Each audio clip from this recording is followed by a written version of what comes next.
So mga tol, alam po ng karamihan, natatalo po ang pambato po ng Golden Boy Promotion knockout artist na si Ryan Garcia sa kamay po ni Rolly Romero, kung saan nakuha po ang panalo ni Rolly Romero mga tol by split decision. Bukod dyan ay nagsalita itong si Rolly Romero mga tol na gustong labanan po ang ating pambansang kamao Manny Pacquiao. Gusto daw niyang matikman po ng kamao ng isang boxing legend. Dagdag pa nga ni Rolly Romero mga tol ay magbigay daw siya ng magandang laban po sa ating pambansang kamao. Samantala ay nakapokus pa po ang ating pambansang kamao Manny Pacquiao sa paparating po na laban ngayong July 19 versus sa WBC Welterweight World Champion Mario Barrios.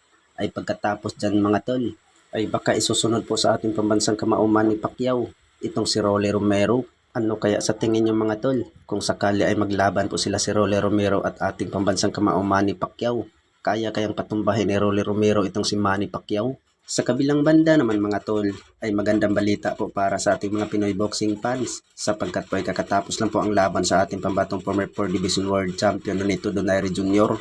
na ginanap po sa bansang Argentina versus Campos. Ay panalo po ang ating pambatong mga tol via technical decision sa round 9 dahil po sa natamong headbutt po ni Donaire sa itaas ng mata ay nahirapan na daw itong si Donaire mga tol ay hindi daw siya makakita kaya po sumuko po siya sa round 9. Pero lamang po siya sa scorecard, kaya binigay po ang panalo ni Donaire. Dahil sa panalo ni Donaire mga tol, ay hawak na niya ang WBA Interim Bantamweight Belt.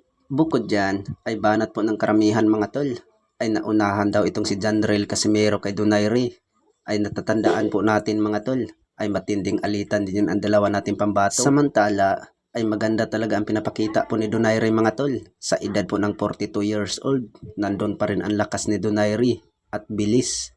Samantala ay nagsalita din itong si Manny Pacquiao mga tol na gusto din niyang makalaban po ang WBA Lightweight World Champion Gervonta Tank Davis, pero sa ngayon mga tol ay nakapokus pa daw itong si Manny Pacquiao kay Mario Barrios dahil po sa July 19 na po ang kanilang laban. Bukod dyan, pag makuha ang panalo po ni Manny Pacquiao kay Mario Barrios ay baka isusunod niya itong si Gervonta Tank Davis.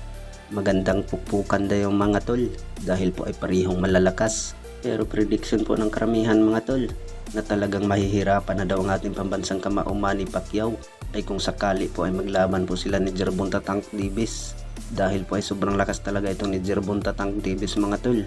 Sa kabilang banda naman mga tol ay nakita po natin sa Cuadro Alas It's My Boy Facebook page na banat po ay atat na atat po bumawi ang mga talunan sa nalalapit ko po ng laban. Doon naman kayo tatalpak po sa kalaban.